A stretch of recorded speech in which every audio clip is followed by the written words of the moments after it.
sur Radio Libertaire, la voix sans Dieu, sans maître et sans pub, la voix de la Fédération anarchiste, l'émission Racaille, qui a aujourd'hui comme invité, et on en est bien heureux, Sylvie Zampolini, une artiste assez atypique, qui travaille le plastique de récup. Dans la radio, on en a récupéré 2 dans les poubelles. Hein, c'est vraiment... oui, alors c'est une vraie. Hein. Voilà, et elle a amené d'ailleurs, sur la table du studio, là, quelques-unes de ses créations. C'est vraiment craquant. Hein. Avec des toutes petites... Là, il y a une bouteille avec des herbes, enfin, c'est des herbes qu'elle fabrique elle-même, hein, avec des rejets de plastique, etc. Puis une petite abeille qui est là-dessus, mignonne comme tout, et dans la bouteille. Qu'est-ce qu'il y a dans la bouteille, Sylvie ? Alors, pour le moment, il y a juste une araignée. Je m'en sers comme porte-insecte. Ouais. Mais tu as fait un peu un raccourci, disons que cette bouteille, c'est un accélérateur de croissance du végétal. C'est le dernier produit que j'ai mis au point, la dernière création, qui est faite avec un encastrement, un système de 2 bouteilles encastrées, et qui crée un microclimat tropical, très faste à la croissance des plantes. Voilà. Donc, normalement, dans cette partie inférieure, là, il y a de la terre et des graines. Ouais. Hein, et puis, il y a un réservoir d'eau dans lequel on plonge ce goulot dans lequel il y a la terre et les graines. Et on met un couvercle sur le goulot, qui est un autre goulot. On fait des petits trous pour que quand la plante elle va pousser, elle puisse respirer. Puisque la plante, comme nous, elle a besoin d'oxygène, d'air. Hein, et voilà. On laisse tremper, enfin on laisse cette préparation à la lumière, de préférence même au soleil s'il y en a, et ça pousse tout seul. Dans l'espace de 10 jours, 15 jours, on a des graines, elles ont poussé, elles se transforment en végétal, miracle. Voilà. Alors non seulement c'est, voilà, vous voyez le processus, moi je l'ai devant les yeux, esthétiquement c'est très joli. Voilà, c'est pas simplement 2 bouteilles de plastoc comme ça toutes connes. D'ailleurs, elles sont coupées. Il y a une espèce de quand même. Elle a fait son travail, je pense, en étudiant un peu le processus pour faire couper à tel endroit plutôt qu'à tel autre, etc. Déjà pour l'emboîtement des formes, de manière à ce que ça soit à peu près étanche et que voilà, c'est quelque chose de vraiment. Et nous, on l'a vu parce qu'elle expose, elle est souvent au marché de la Bastille, au marché appelé marché d'art de la Bastille, sur le boulevard Beaumarchais. Et là, on a vu avec des plantes dedans, effectivement, qui poussent. Alors, je rectifie, c'est boulevard Richard Lenoir, le marché de la création Bastille. Et puis, je complète ce que tu disais, c'est-à-dire que non seulement j'ai étudié la question vraiment dans les détails, mais en plus, j'ai fait un petit kit, une notice technique qui explique aux gens comment ils peuvent faire eux aussi un accélérateur de croissance avec 2 bouteilles de façon efficace et que ça fonctionne aussi. Et dans le petit kit, j'introduis aussi des petites graines que j'ai moi-même testées, de choses bien souvent que j'ai mangées. Et c'est aussi d'ailleurs un test pour savoir si ce que je mange c'est vraiment bio ou non. Voilà, si c'est pas bio, ça pousse pas. Si c'est bio, ça n'a pas été génétiquement modifié. Normalement, ça pousse.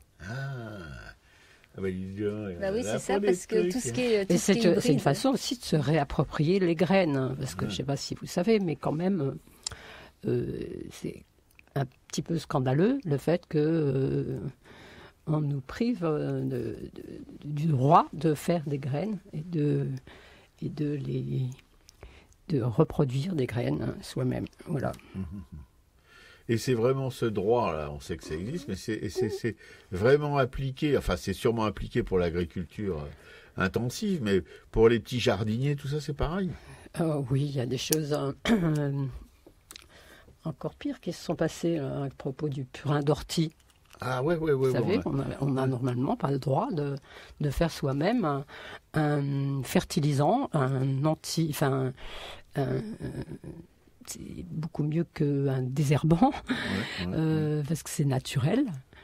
Et ça repousse les insectes qui détruisent les cultures et ça fertilise la terre. Et c'est tout simplement fait à base d'ortie. Ouais. Alors c'est vrai que je crois que la législation a un peu évolué sur le purin d'ortie. Je crois que maintenant il me semble qu'on peut en trouver. Enfin en tout cas c'est Gilles Clément là qui est un grand agronome ou paysagiste qui avait justement pris parti sur le marché à côté de chez lui de vendre délibérément du purin d'ortie. Oui, heureusement il y a tout un tas de gens formidables en ce moment qui prennent, qui agissent un peu et qui proposent des solutions alternatives à tout ce qui se passe. Pour rebondir sur le glyphosate dont vous parliez tout à l'heure, il y a des solutions alternatives. Il y en a plein. Il suffit de les appliquer. Oui, il suffit d'appliquer la rotation des sols, il suffit d'appliquer des plantations, plutôt des sols. Et puis il y a des. Mais c'est l'agriculture intensive. Elle ne peut pas faire des choses comme ça puisque ça ne vient plus de l'agriculture intensive, mais une agriculture traditionnelle. Je veux pas non plus m'approfondir sur le sujet parce qu'il y a des gens qui sont très compétents qui en parlent en ce moment sur les ondes du genre. J'ai entendu hier une émission avec Cyril Dion qui parlait d'un livre de Georges Marchal autour de la transition énergétique. C'est un problème qui est complexe, effectivement, mais pour résumer, on s'est fourgué dans une impasse de laquelle il faut sortir, de laquelle on peut sortir. Ce qui est difficile, déjà, c'est de passer à l'action. Parce que de plus en plus de gens sont sensibilisés au problème. Maintenant, passer à l'action, c'est un autre problème. Et toi, donc, tu participes quand même à tout ce travail de sensibilisation par ton travail de recyclage et de récupération. Oui, voilà. Alors moi, je suis plasticienne. Je ne suis pas scientifique. Je ne suis pas sociologue, ethnologue, tout ça. Enfin, tous ces problèmes m'intéressent au plus haut point. Et je suis tout de même assez informée. Et de par mon travail, depuis très longtemps, j'essaye de diffuser ces idées, de faire une sensibilisation autour des problèmes d'environnement.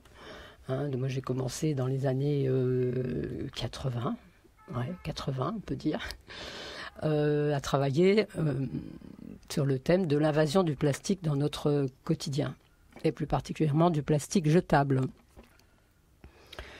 Qui est un problème tout aussi important, peut-être, je peux dire, que le problème des déchets nucléaires, parce que le plastique est quotidien, comme je viens de le dire tout de suite, et qu'il est insidieusement, il s'introduit insidieusement jusque dans nos assiettes.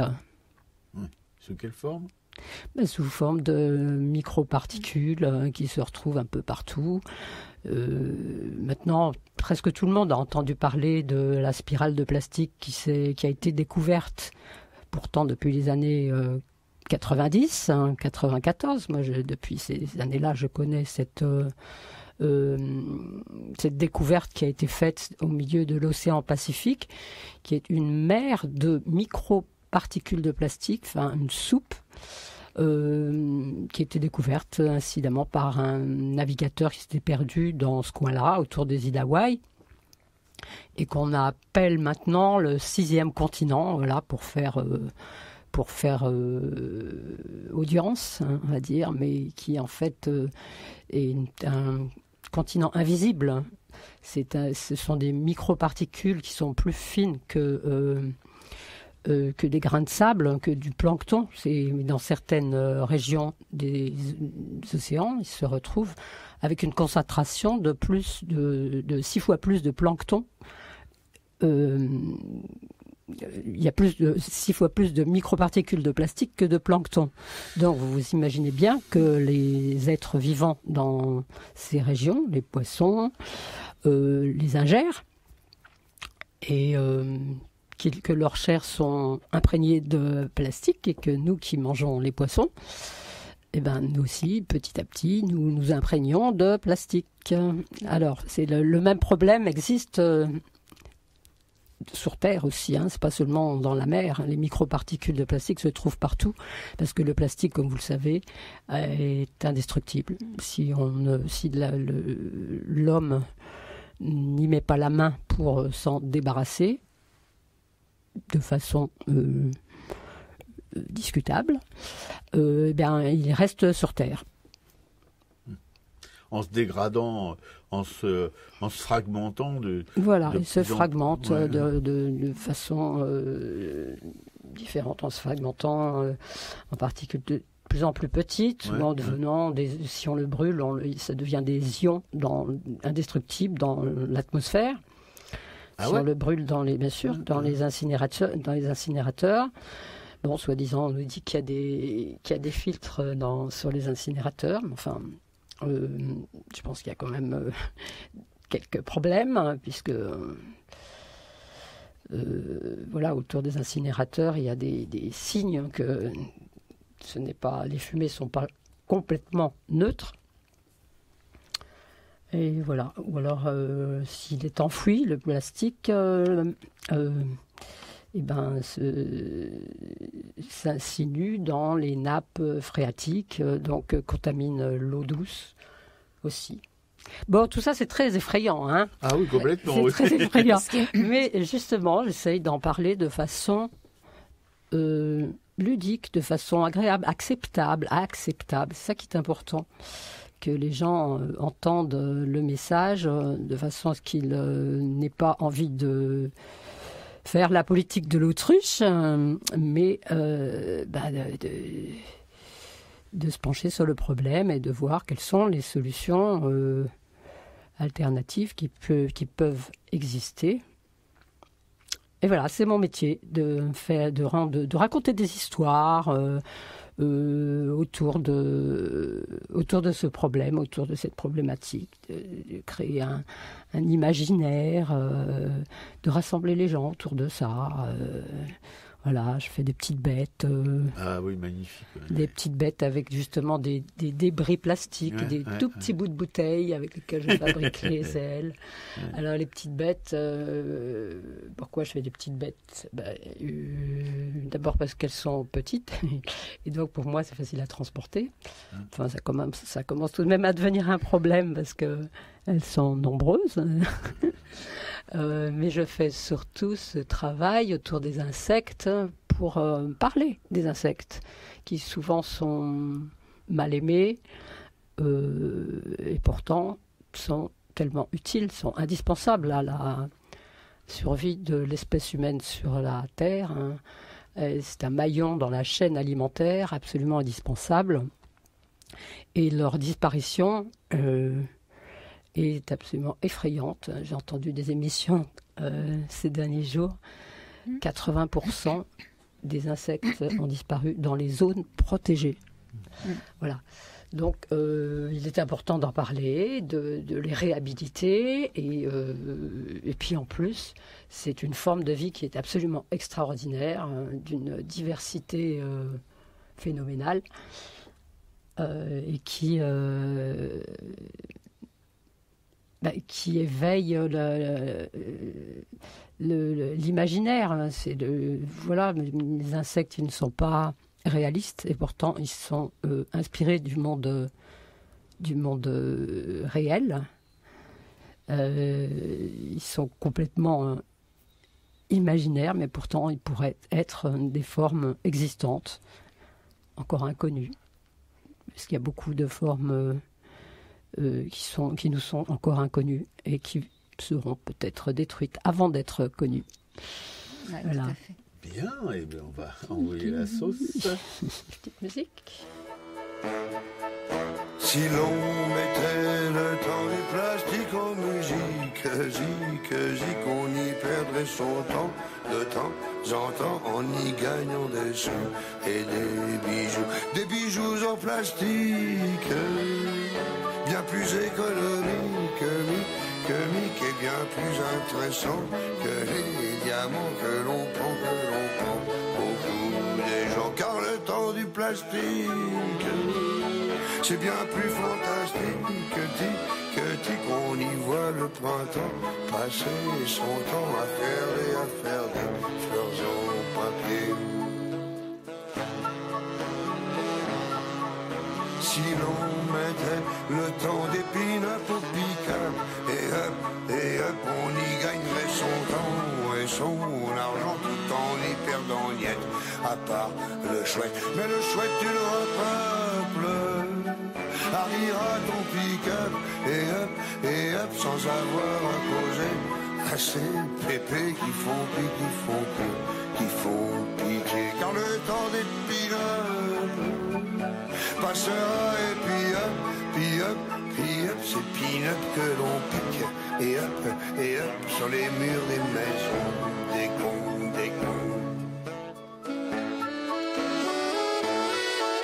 Si l'on mettait le temps des fanfares à la gare, on perdrait pas son temps, de temps en temps, et l'on y gagnerait quoi?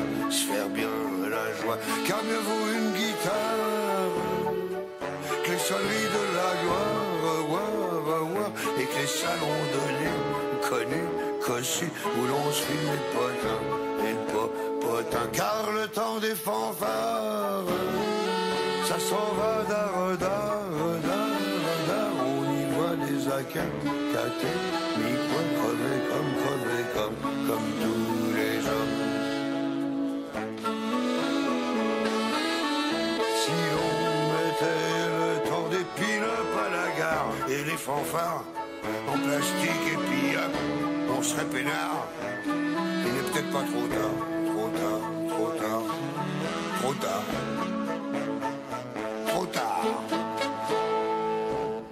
Philippe Léotard, Le temps du plastique. Oui, sur Radio Libertaire, la voix sans Dieu, sans maître et sans publicité, la voix de la Fédération anarchiste. L'émission à Racaille, avec ce matin une invitée que vous commencez à découvrir, mais c'est pas fini, hein, vous allez en prendre plein les oreilles. Et tant mieux, c'est quand même assez rare de rencontrer des artistes qui font un travail qui plastiquement sort vraiment du train-train et qui en même temps dénonce, si vous voulez, une dérive monstrueuse avec, environnementale en tout cas, avec tous ces plastiques qui sont, comme Sylvie vient de l'expliquer, qui sont immortels en quelque sorte. Voilà. Alors elle a trouvé un biais pour pouvoir s'en sortir un peu, c'est de les transformer en des objets vraiment craquants, des petits insectes, etc. Elle vous a expliqué aussi son histoire de serre, de mini-serre, qui permet de faire pousser des graines qu'elle-même mange pour voir si elles sont naturelles ou si... etc. Alors voilà, c'est quand même une démarche très construite, c'est pas du tout une démarche charfelue. Voilà. Et donc, on va poursuivre avec cet invité sur son parcours, on sait maintenant ce qui l'a motivé, on sait que, voilà, mais c'est une grande voyageuse aussi, elle a bougé dans sa vie, elle a vécu en Italie pas mal de temps. Pourquoi en Italie? Peut-être à cause de son nom, mais peut-être pas forcément à cause de ça, voilà. Alors donc, on poursuit avec Sylvie Zampolini, une artiste plasticienne qui déménage. Alors, on attend la suite du numéro. Oui, pour rebondir sur l'Italie, effectivement, c'était un petit peu un voyage pour revenir vers mes origines, parce que comme mon nom l'indique, Zampolini, c'est pas français. Non. Voilà. C'est quelle partie de l'Italie? Mon père était originaire de Pesaro, c'est dans les Marques. Mais j'ai plus du tout de famille là-bas et moi je suis allée directement à Rome parce que je pensais que Rome c'était la capitale, c'était une ville qui pouvait m'offrir le plus de choses possibles. En fait, c'est peut-être pas vraiment vrai, mais enfin j'ai adoré Rome. Voilà, j'étais partie pour 4 ans pour faire les Beaux-Arts à Rome. Et en fait, je suis restée 14 ans en Italie. Voilà. Et c'est là que j'ai commencé mon parcours artistique. D'abord en peinture. J'ai fait les Beaux-Arts de Rome en peinture. Ouais, ça doit pas être mal. Et puis, j'ai eu mon diplôme au bout de 3 ans, non pas 4. Donc ça m'a un peu encouragée à continuer. J'ai appris la peinture à l'huile, j'ai appris les techniques différentes de la fresque. Mon prof était spécialisé en fresque. Et ensuite, en fait, ce qui m'intéressait surtout, c'était le volume plus que l'aplat. Même dans mes tableaux, je reproduisais des espaces, la pénétration de la lumière dans l'ombre, de façon très réaliste, peut-être même hyper réaliste. Mes tableaux, c'était presque métaphysique. C'était une observation de ce qui se passait autour de moi. Et mon parcours après, j'ai fait je disais que c'était le volume qui m'intéressait et j'ai sauté sur l'occasion une fois où il y avait un stage qui était possible de fabrication d'éléments scéniques pour le spectacle vivant. C'était un spectacle en construction qui était sur le lac de Bracciano, un spectacle qui clôturait un festival sur le thème d'Alice. Et ça a été une période merveilleuse pendant 15 jours où j'ai appris énormément de choses sur le volume. Construction d'éléments scéniques qui voyageaient sur des fils et on a construit le final du spectacle sur la place devant ce lac de Bracciano où il y avait tous les éléments du récit d'Alice qui voyageait sur ces fils. Oui, ça devait être assez passionnant. C'était merveilleux, voilà. Et c'était avec une compagnie qui s'appelait justement le Merveilleux Urbain et qui travaillait uniquement autour d'événements éphémères sur lesquels on pouvait travailler un mois avec une équipe d'une dizaine de personnes et ensuite le spectacle se donnait une fois. Et après, les éléments qui étaient gigantesques, c'était les spectateurs qui les prenaient chez eux. Souvent c'était comme ça, sinon ça finissait à la benne. Voilà. Et c'est là que j'ai appris beaucoup de techniques, en particulier le grillage recouvert, la torsion de fil de fer, voilà, que j'ai appliqué ensuite sur des choses plus à ma mesure, plus petites, plus minuscules. Ouais. Et tu nous disais que tu t'étais promenée un petit peu en Italie, un peu partout, non ?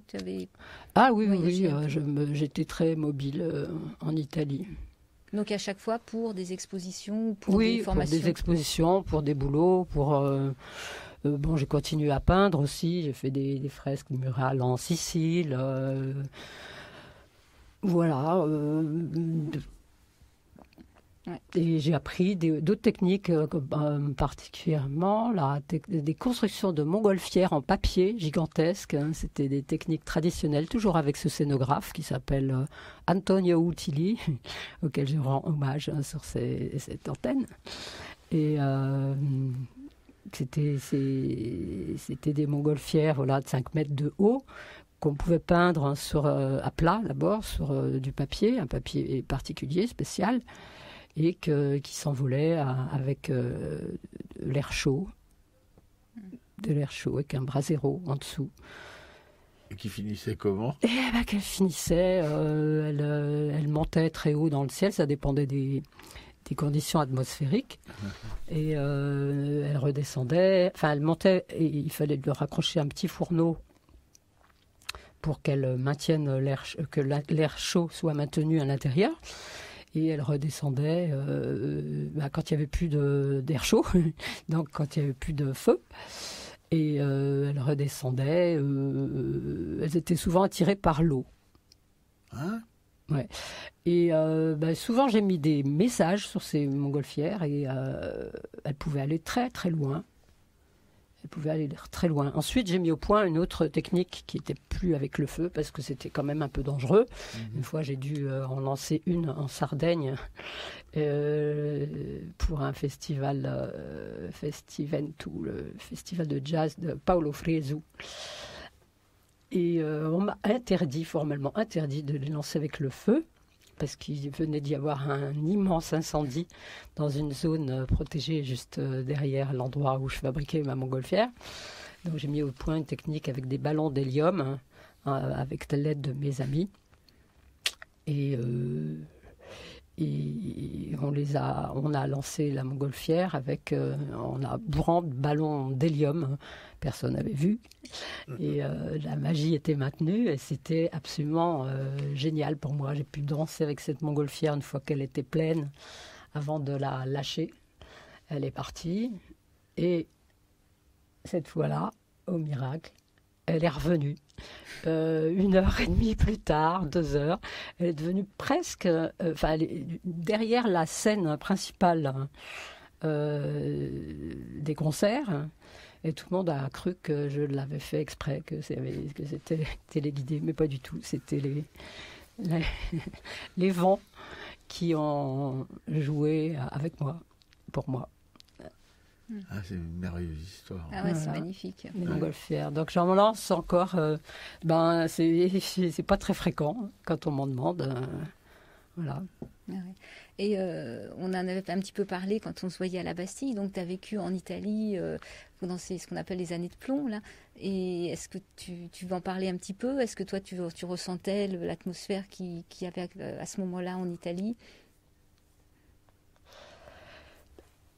En Italie, à ce moment-là, moi, je vivais dans un petit village médiéval à 30 km de Rome. Mais oui, j'ai ressenti très cruellement le durcissement de l'atmosphère.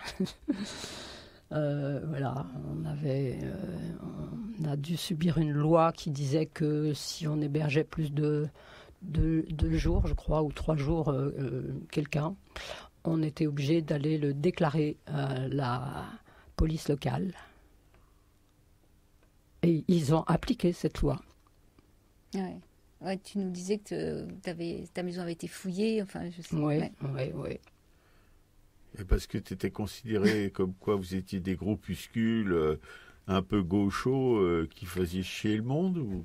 On vivait pas comme les gens du lieu, quoi. Bon, bien que moi je me suis bien insérée dans l'endroit, mais ça a été très dur, ça a été long. Moi j'ai vécu 12 ans dans ce village.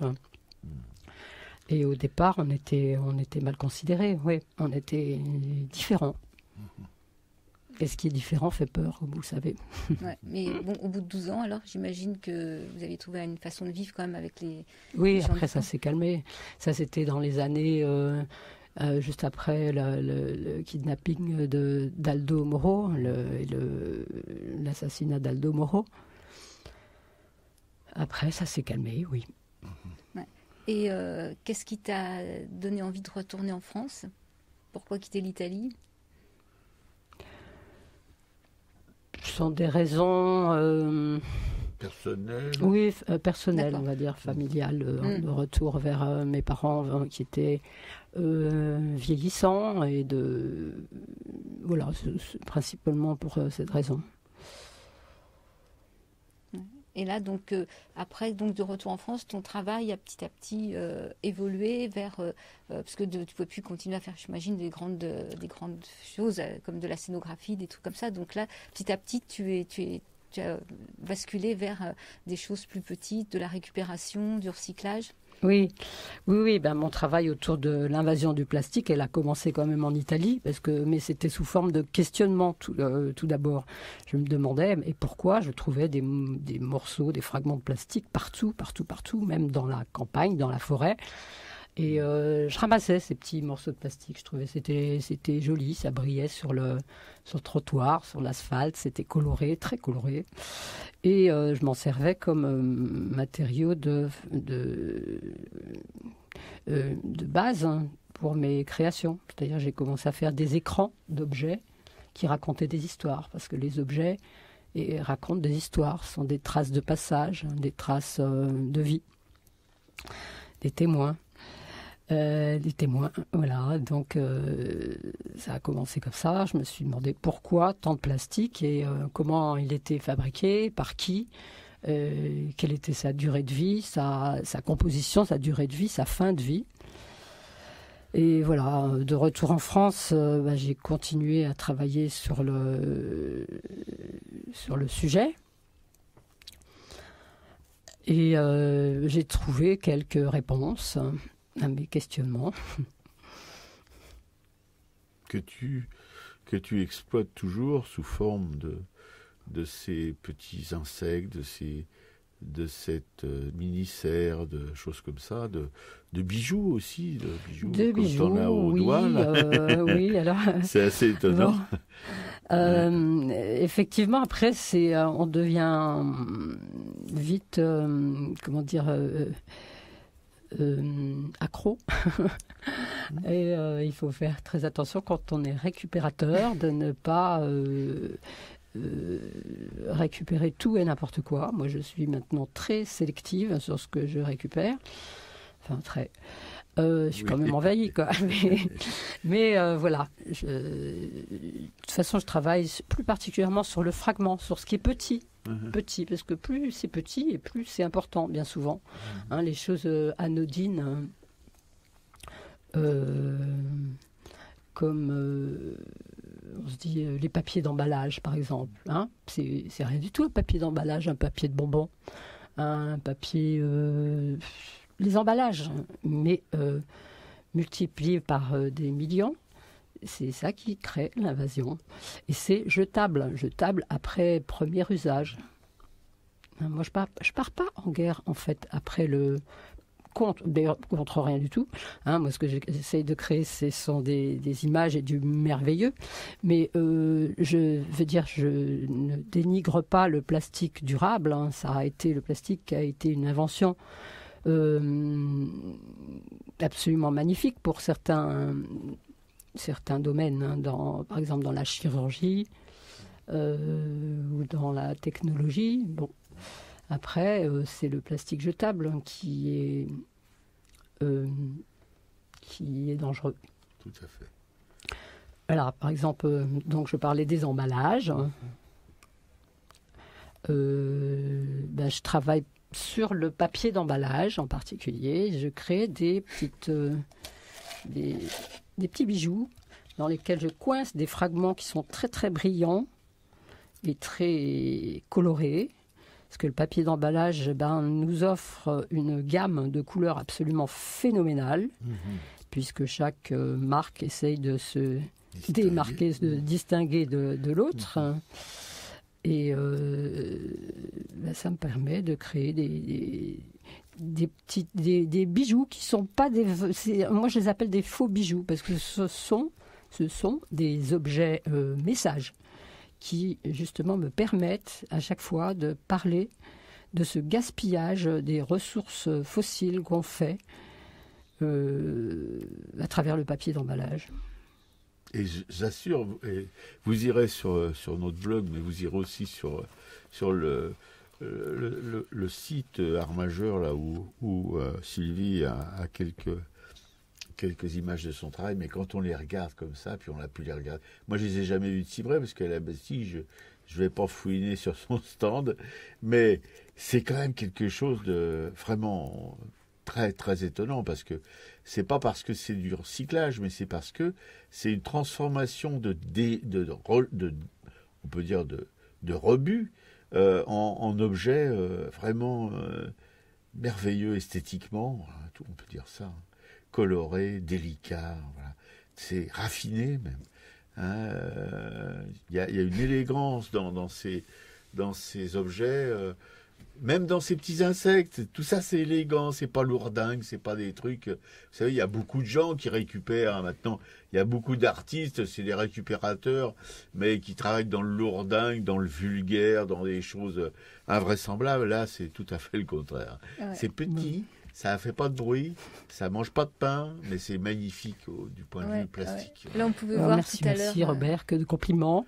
Non, ce n'est pas des compliments. Non, parce qu'on pense sincèrement. Ça me touche beaucoup, ton appréciation. Voilà, c'est juste pour dire que je parle de mon art, justement, c'est de parler, c'est de transformer le rebut, les déchets en joyaux, on va dire. C'est de la chimie. Ouais. Le but, c'est justement de traduire un message qui n'est pas agréable à entendre en une forme plus digeste. Mais je parle tout de même à travers ces petits bijoux pièges, à travers ces petits insectes, d'un danger imminent pour le proche futur qui n'est pas agréable à entendre. C'est pas du tout alarmiste, mais c'est effrayant. Oui. Il faut en parler. Je trouve que c'est important d'en parler et de rassembler les gens autour de ça. Et en parler de cette manière, je crois que on va passer d'ailleurs une chanson Wonderful World chantée par Armstrong qui chante justement le merveilleux du monde que propose d'une certaine manière Sylvie face à la catastrophe environnementale et écologique et tout ce qu'on veut qui est là en train de toquer à la porte nos chaumines et dont on est tous responsables.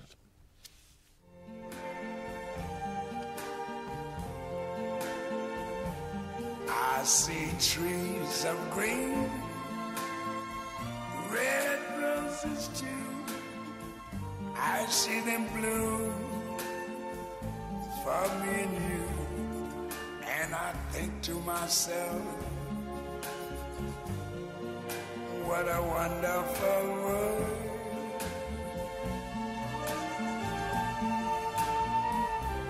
I see skies of blue and clouds of white, the bright blessed day, the dark sacred night. And I think to myself, what a wonderful world.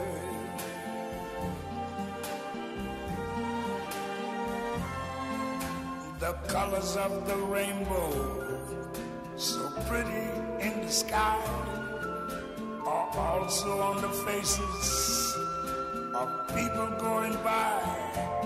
I see friends shaking hands, saying, how do you do?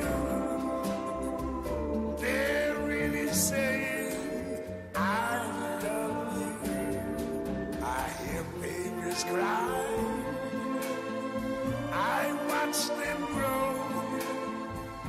They'll learn much more than I never knew. And I think to myself, what a wonderful world. Yes, I think to myself, what a wonderful world.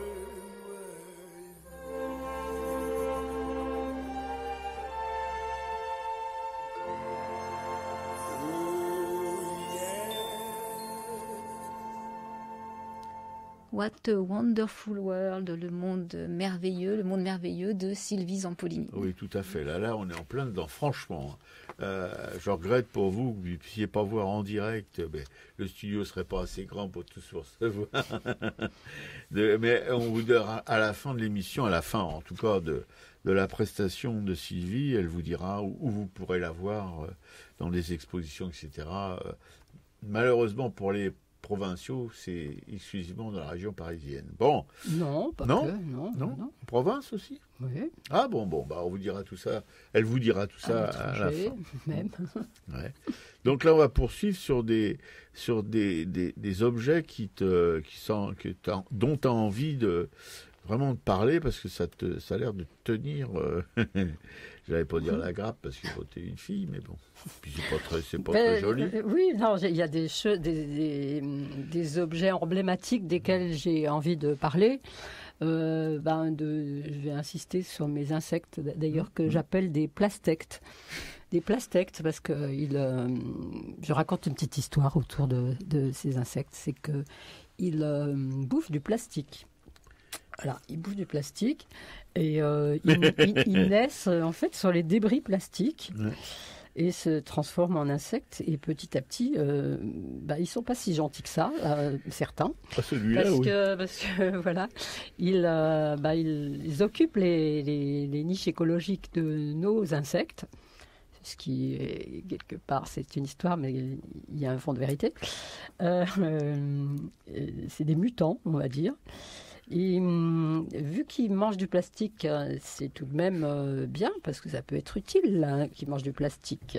Ça serait un rêve de trouver des êtres vivants qui mangent du plastique. Voilà, donc je raconte que si vous en adoptez un couple, eh bien vous pouvez faire un compostage domestique de plastique.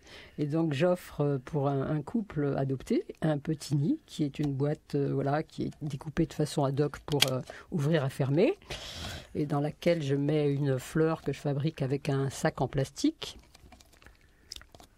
Un sac en plastique de ceux qui sont interdits, des sacs durables, bien entendu. Je ne vais pas utiliser la cochonnerie qu'on nous sert maintenant.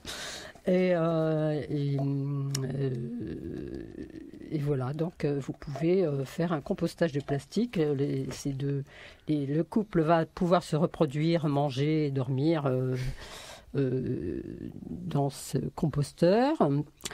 Mais la fin de l'histoire, tout de même, je vais la révéler sur cette antenne. c'est que ils pondent des œufs en plastique. Voilà, donc c'est un petit peu pour faire réfléchir à tous ces problèmes de recyclage, des fausses bonnes solutions qu'on nous balance bien souvent autour de la consommation. On continue à consommer autant que vous voulez. De toute façon, nous, on est là derrière pour recycler. Bon, petit à petit, les gens comprennent tout de même que c'est un peu déviant comme message. Mais c'est jamais inutile de le répéter et d'éveiller une petite étincelle dans les esprits autour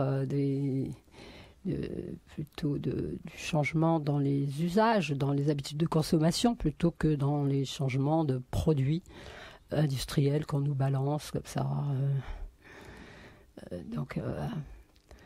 Par exemple, justement, je parlais des sacs en plastique, les sacs en plastique durables qui font un bruit particulier. D'ailleurs, ils ne font pas le même bruit que les sacs en maïs ou en...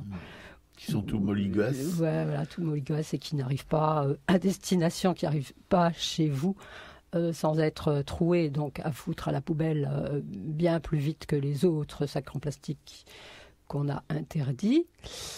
Voilà, est-ce une bonne solution que de produire, d'être obligé de produire 10 fois plus de sacs en plastique en amidon de maïs ou en produits qui sont des produits comestibles, Est-ce une bonne solution que de proposer un gaspillage encore pire que celui qu'on faisait avec des sacs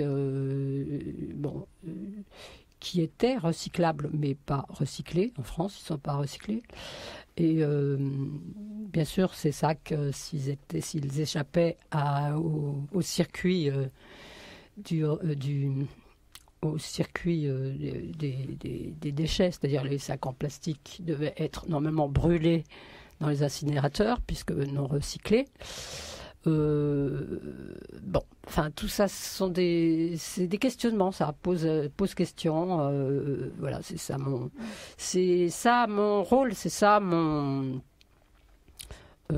sacerdoce. Mon sacerdoce. Mais ça fonctionne, de poser des questions, de contaminer la société par des points d'interrogation, des réflexions, essayer de déclencher l'esprit critique chez les gens. Parle-nous de ton petit boudin, là. Mon petit boudin, ah oui, c'est un collier piège. Voilà. Alors, le collier piège, il est fait avec des microparticules de plastique, un piège à microparticules de plastique. C'est intéressant, ça. Hein. Ah oui, alors, qu'est-ce qu'il y a dedans? Donc, ça a l'aspect d'un collier, hein, on peut dire, rempli de tout petits bouts de trucs qui sont répartis, des fragments de petits bouts de plastique qui sont répartis dans les couleurs de l'arc-en-ciel. Alors, ça provient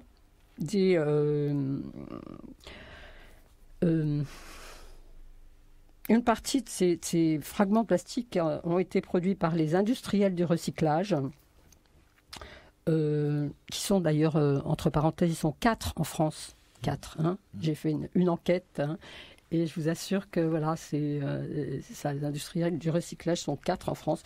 Et on ne peut pas parler d'industriel parce que celui que j'ai été voir, c'était par exemple un artisan, on va dire. Hein. Il travaille dans un hangar avec 10 employés, c'est tout. Donc, qu'est-ce qu'ils font les industriels du plastique? Ils prennent les plastiques recyclés, on va dire. Ils les fragmentent en tout petits bouts, tels que les bouchons, autres objets en plastique recyclable. Ils les fragmentent en tout petits objets qui sont de toutes les couleurs. Ils les refondent ensuite en ils les refondent et ça devient des petits granulés gris, grisâtres, noirâtres, comme ça, avec lesquels on fabrique d'autres objets, tels que des sièges de bébé, des fibres, des sièges de bébé, des sièges voitures de bébé, de la fibre textile, des choses comme ça. Bon. Et ça devient donc un plastique noir ou gris. Donc notre monde plastique tout beau, coloré, petit à petit devient noir ou gris. Et surtout, ça devient un plastique qui va perdre de sa qualité. On ne peut pas faire ça des milliers de fois, comme avec le verre, par exemple, qui est une matière naturelle. Il perd sa qualité. Donc, revenons à mon petit boudin, mon petit collier de microparticules, mon collier piège. Je capture donc ces débris que l'industriel du recyclage m'a gracieusement offert. J'en ai 15 kilos dans ma cave. Et je les trie par couleur. Et j'ajoute aussi des débris, des fragments de mon propre travail. Quand je fabrique, par exemple, les boucles d'oreilles avec des papiers d'emballage, j'ai toujours des chutes de couleurs qui sont très vives. Je mélange tout ça et je fais une petite composition dans un collier, un collier piège, un microparticule de plastique. Ouais. Et les parois de ce collier, qu'est-ce que c'est comme matériau? Ça, c'est la question que tout le monde me pose. Hein. Tu vois, je suis comme tout le monde. Hein. La vie. C'est toujours l'emballage, c'est toujours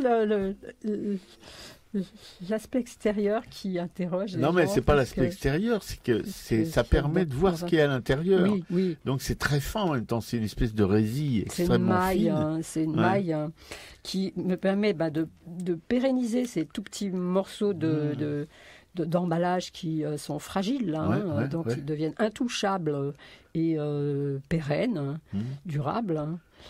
C'est une gaine, c'est des malfaçons de gaines en nylon qui servent entre autres dans la chirurgie. C'est la même matière avec laquelle on fait les stents Stent, vous savez ce que c'est les stents? Les stents, c'est les petits tuyaux qu'on enfile dans les veines des gens qui ont des problèmes de rétrécissement des veines. Ah oui, d'accord. Donc c'est une matière qui est extrêmement extensible. Même pour les pontages aussi, non? Oui, oui. Ouais. Ça peut devenir très fin, et puis si on lâche, ça devient très gros. Donc ça me permet de faire ces formes bombées. Qu'est-ce que tu veux dire par si on lâche? Après, si on les lâche, ça peut devenir très fin ou très, très, très gros. Voilà. Après, c'est pas très important. Souvent, des fois, je réponds, c'est de la peau de saucisson, ça sert en charcuterie. Ah ouais, comme quand on gonfle les saucisses qui sont fourrées avec de la chair à saucisse. Ça, c'est ma petite cuisine, on va dire. Bon, ce sont des malfaçons de Séguène. De Séguène, voilà. Et tu trouves ça où? Tu trouves pas ça dans les poubelles? Non, ça c'est... C'est un secret de fabrication? Oui. Ah oui, il ne faut pas se tout révéler quand même. Non. Mais dis donc, j'imagine que chez toi, c'est la caverne d'Ali Baba. Oui, il y en a partout. Je suis très ordonnée, je sais, je dirais pas, je ne vais pas prétendre que je sais. Je connais la provenance et l'existence de tous les objets qui sont chez moi. Mais bon, j'essaye d'être... oui, il y en a beaucoup partout. D'être organisé. Oui, j'essaie d'être organisé. Non, mais on voit bien... Parfois, je suis un peu débordée. Ouais, quand on voit bien quand tu installes ton stand, c'est très méthodique, c'est pas du tout du hasard. Et tu mets beaucoup de temps. Mon stand, ça c'est... Parce qu'il y a aussi une multitude de choses. Ouais. Ouais, bon, écoute, alors moi je regarde ton insecte prédateur là en plastique qui occupe les niches écologiques de ses congénères naturels, et je trouve ça, parce qu'au moindre vibration où il est posé, paf, il bouge parce qu'il a des pattes d'une finesse, des petits fils. Ils proviennent d'où ces petits fils pour les pattes? Si c'est les secrets de fabrication, tu ne dis rien. Toutes mes créations sont faites avec une technique qui est la technique de la torsion de fil de fer. J'utilise pas du tout de colle. Je prohibe la colle qui, à mon avis, ça tient pas, la colle. Dès qu'il y a un petit choc, ça casse. Et la torsion de fil de fer, ça rend les choses durables, positionnables.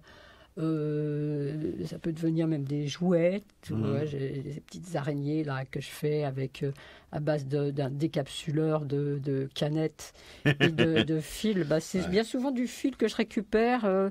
C'est un fil plastifié, un fil de cuivre plastifié ou fil de fer plastifié qu'un ami artificier me donne.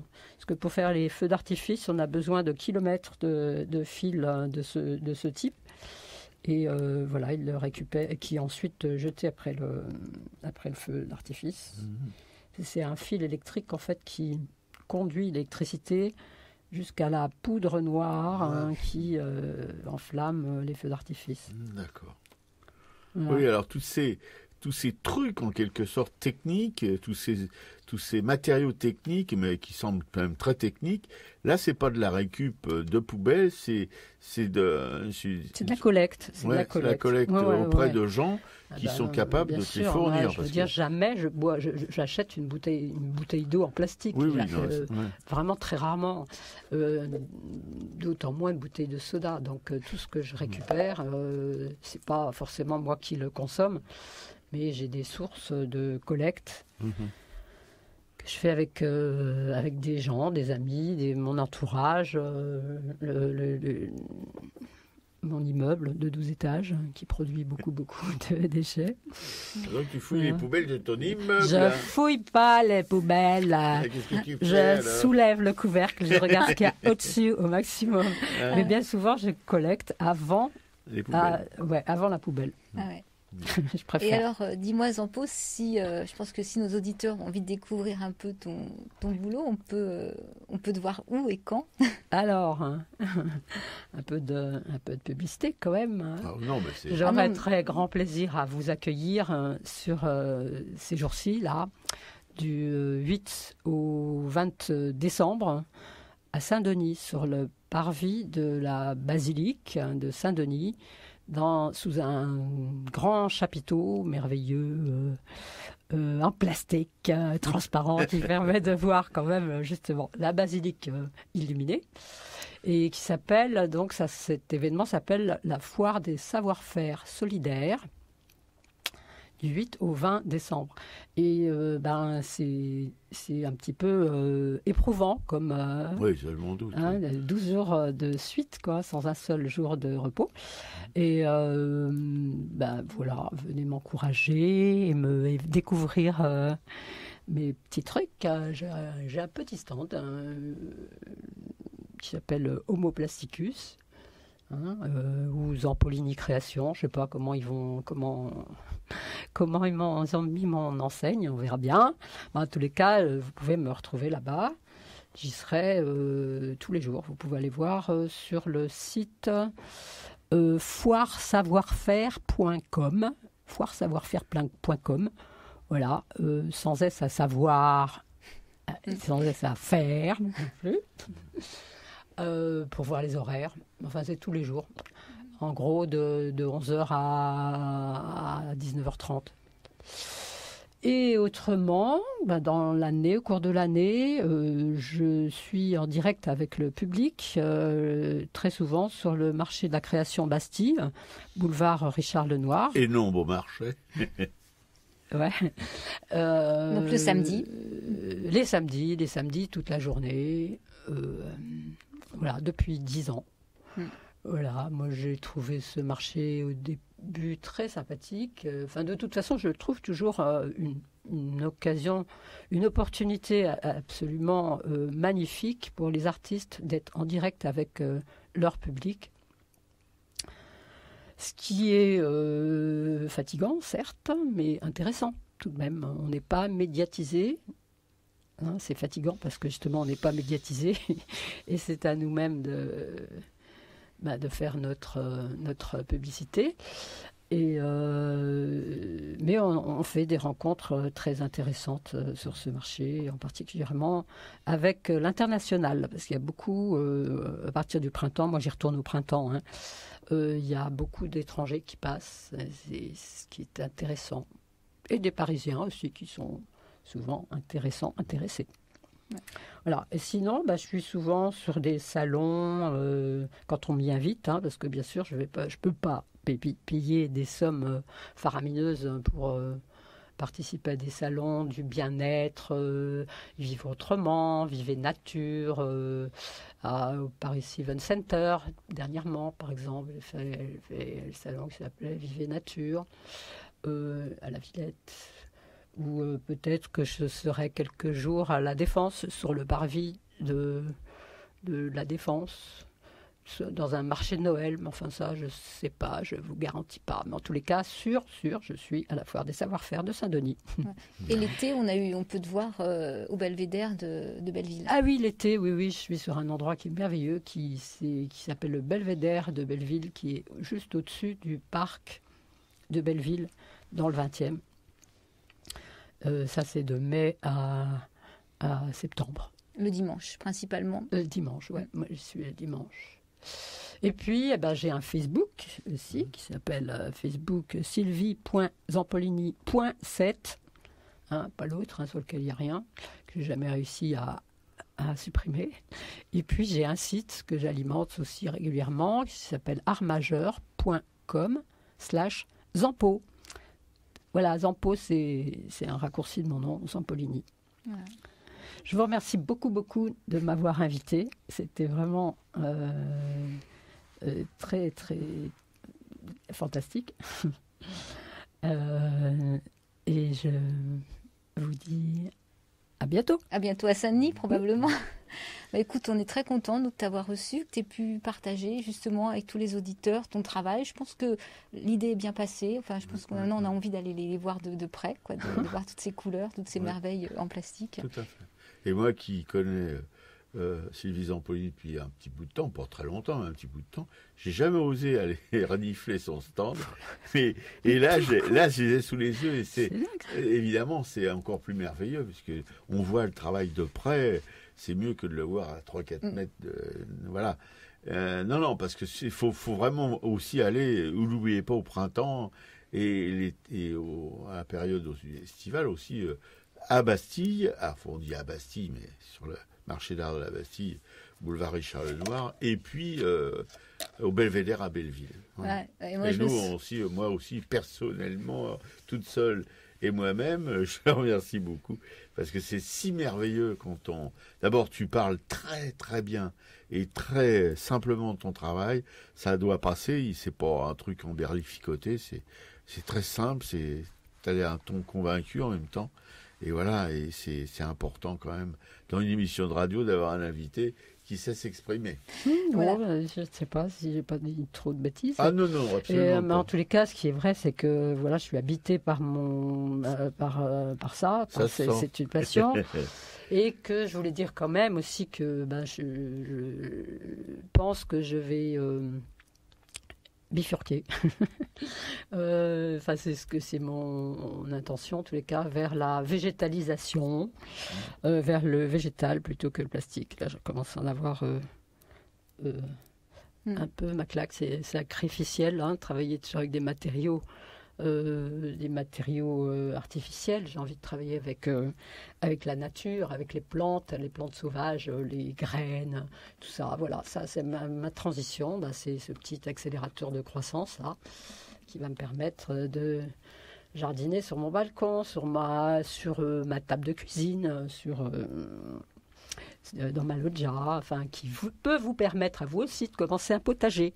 Voilà, l'objectif de cet objet, c'est d'agrandir la surface des potagers sur Terre, à commencer par sa table de cuisine ou le rebord de sa fenêtre. Ouais, tu viendras quand tu auras complètement bifurqué, tu pourras venir à nouveau nous raconter tout ça. La bifurcation. Ah oui, tout à fait. Je viendrai vous les raconter. Voilà, je suis sur les plantes sauvages en ce moment. D'accord. Okay. Merci Sylvie. Merci Sylvie. Au revoir.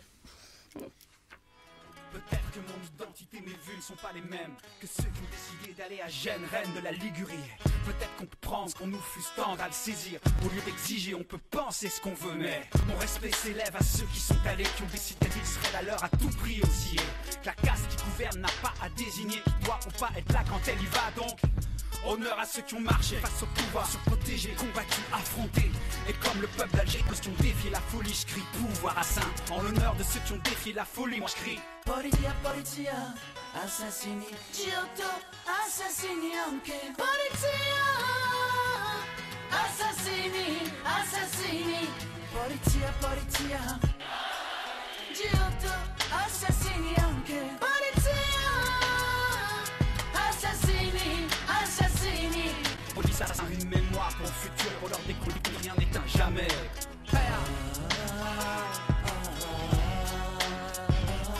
Et tout mon respect d'être baissé à me dresser pour ceux qui ont quand même osé, malgré tout.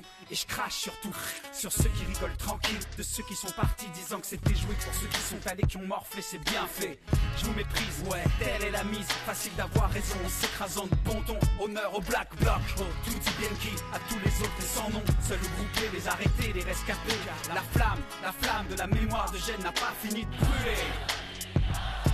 Polizia, polizia, Giotto, assassini anche. Polizia, assassini, assassini.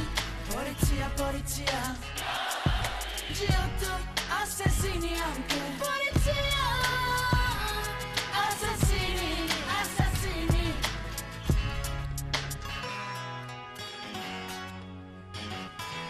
Maintenant, après l'humiliation, le courage bafoué, personne n'a rien fait. La torture, les charges, les coups, c'est la faute à personne. Donc, c'est la faute à tout le monde. Italie, Berlusconi, police fasciste et tous les retardés du G8. On t'avoue à jamais qui prouvait combien du sang de vos peuples vous lavez. Polizia, polizia, Giotto, assassini anche. Polizia, assassini, assassini. Police, assassin, une mémoire pour leur décompte, pour le futur, pour les victimes que rien n'éteint jamais. La flamme de la mémoire de Gênes n'a pas fini de brûler. La mémoire de la flamme de Gênes brûle. La flamme de la mémoire de Gênes n'a pas fini de brûler. La mémoire de la flamme de Gênes brûle. La flamme de la mémoire de Gênes n'a pas fini de brûler. La mémoire de la flamme de Gênes brûle. La flamme de la mémoire de Gênes n'a pas fini de brûler. La mémoire de la flamme de Gênes brûle.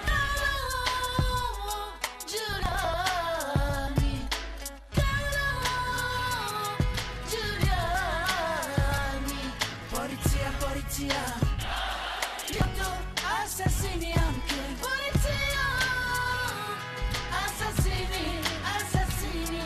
Polizia, polizia, io assassini anche. Polizia, assassini, assassini.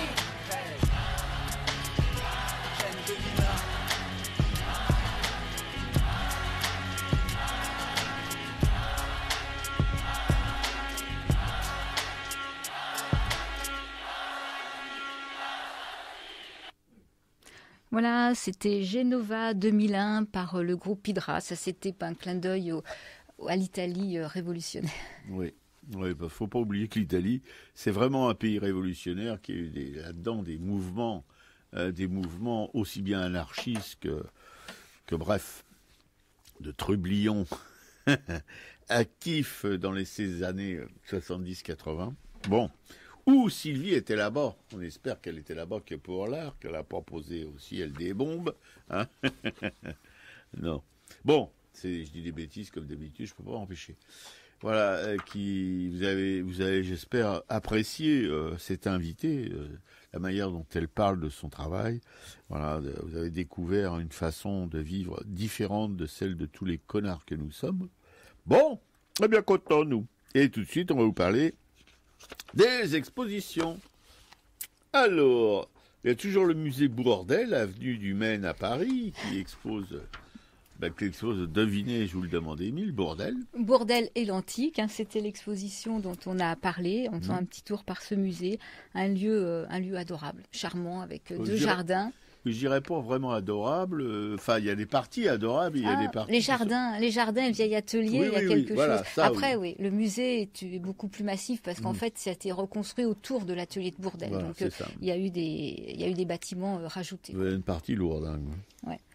On peut parler aussi, donc, comme on avait reçu Colette il y a 2 semaines dans cette émission, Colette qui était la femme de Odon. Donc, il y a toujours l'exposition à la médiathèque Aragon et à la collégiale Saint-Pierre-de-la-Cour, donc au Mans. Ça, c'est jusqu'au 15 janvier.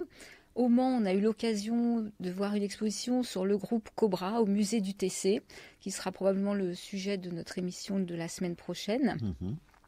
J'avais noté, mais on n'y est pas allé encore, la Folie en tête. Donc, c'est à la maison de Victor Hugo, place des Vosges. Une exposition Être Pierre au musée Zadkine. Donc, il se paraît qu'il regroupe pas mal de sculpteurs. Et une exposition qu'on va aller voir prochainement, c'est à Lille. C'est une exposition Millet, une rétrospective de Millet. Ça, c'est au musée des Beaux-Arts de Lille. C'est jusqu'au 22 janvier.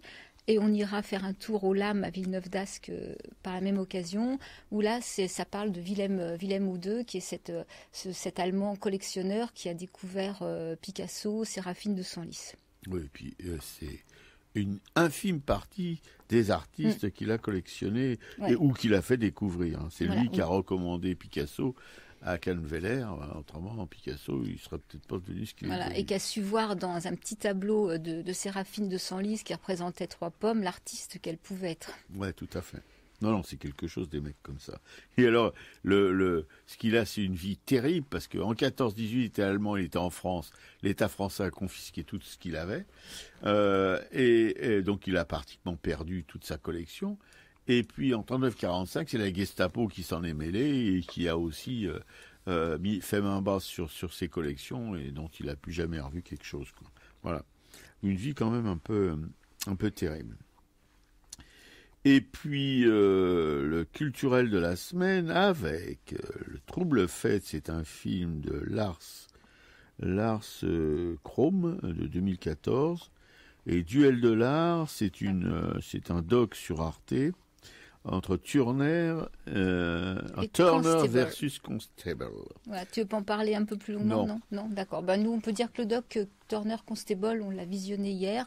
Les docs d'Arte sont quand même pas mal, même si des fois la mise en scène laisse un peu à désirer. Mais en tout cas, on retrouve justement les deux personnalités, ces deux artistes qui étaient contemporains l'un de l'autre, et dans des optiques artistiques très différentes, et comment effectivement Constable est passé sur le moment un petit peu à côté de Turner, qui lui avait une puissance créative incroyable, quoi. Oui, c'est ça. Et moi, j'aime pas trop les impérialistes de l'art, même s'ils sont géniaux. Je préfère Constable, qui était un type un peu plus traditionnel, mais bon, qui a enfilé lui aussi les malheurs, les drames, etc., qui n'a pu rentrer à l'Académie royale des Beaux-Arts de Londres qu'à 52 ans, ou quelque chose comme ça, ou 48 ans, alors que Constable à 18 ans. Turner, à 18 ans, il était déjà... voilà. Donc, c'est quand même... si vous voulez, Constable aurait dû naître ou avant Turner, ou en même temps, mais pas après, beaucoup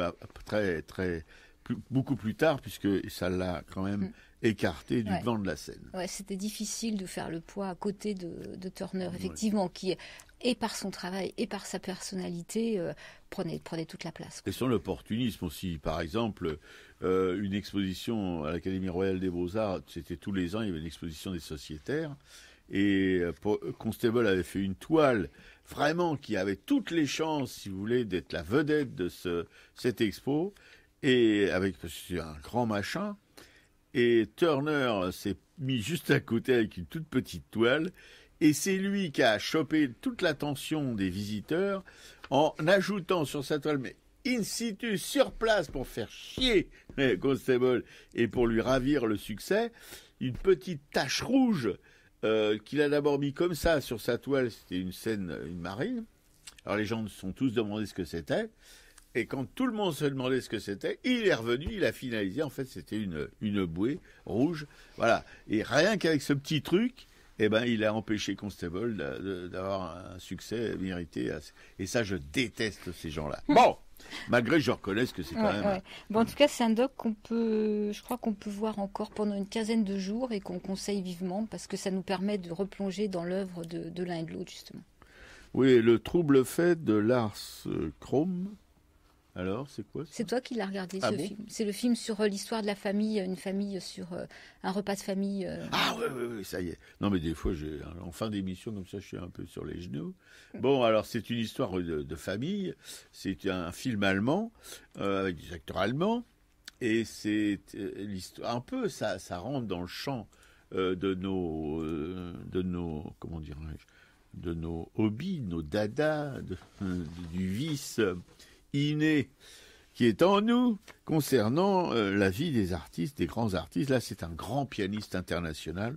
Voilà, et c'est la confrontation entre cet égoïste international et une famille qui est complètement soumise, si vous voulez, à cette espèce de monstre artistique, quoi, voilà, qui n'est jamais là, qui parcourt le monde, qui a plus ou moins torturé ses fils. Il a 3 fils quand ils étaient enfants avec la musique, en leur tapant sur les doigts quand ils jouaient mal, etc., etc. Enfin, tout un truc. Donc, il a un enfant qui est complètement introverti, il en a un autre qui est extraverti, puis un troisième qui est encore autre chose. Et cette réunion de famille, c'est pour ses 70 ans. C'est sa seconde femme qui invite tout ce petit monde, même son ex-femme, sa première femme, avec qui il a eu ses 3 garçons. Et là, ça vire un truc sombre, dramatique, terrible, de confrontation entre un père et ses fils, et son ex-femme et sa deuxième femme. Enfin bon, c'est un truc invraisemblable, bouleversant. Mais vous pouvez vraiment essayer de le regarder en replay, si c'est possible, sur Arte. Parce que, si vous voulez, là, vous voyez les dégâts que peut faire un artiste sur une famille, parce que c'est un grand artiste, parce qu'il a une réputation internationale, parce que, évidemment, c'est aussi des gens qui travaillent énormément et qui n'ont pas du tout de temps à consacrer, si vous voulez, à la famille. Voilà.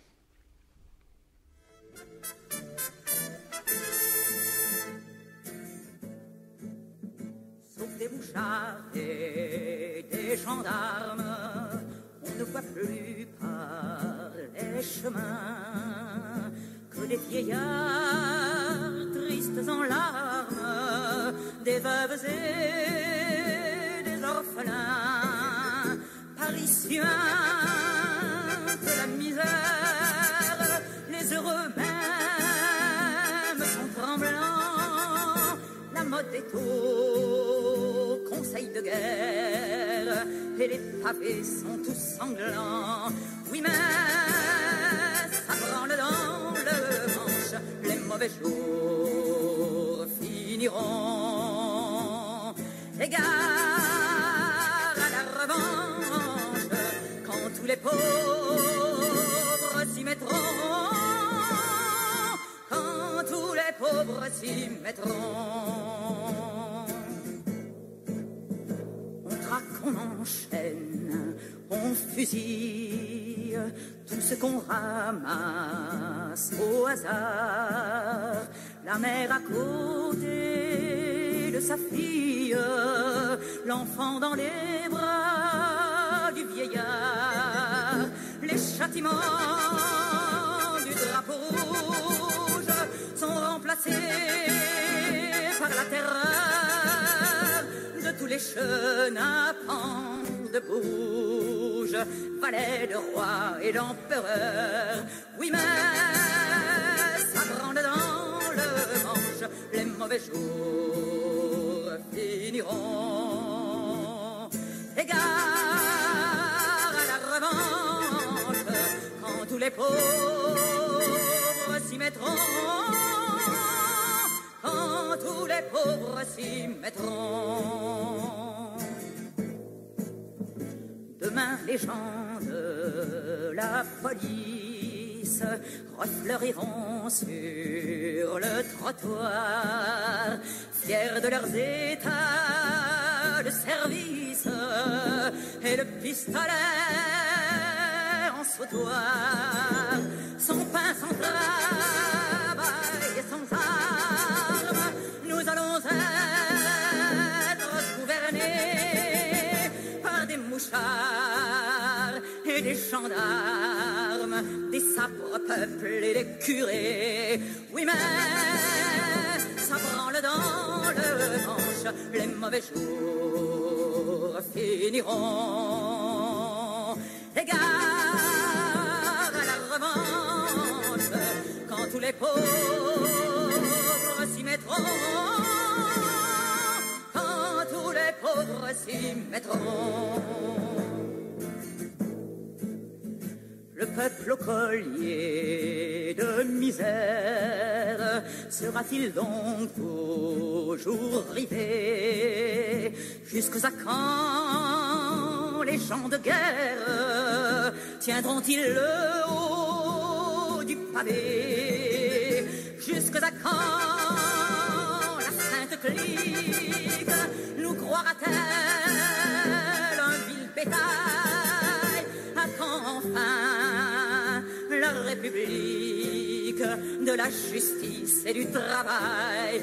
Oui, mais ça branle dans le manche, les mauvais jours finiront. Égard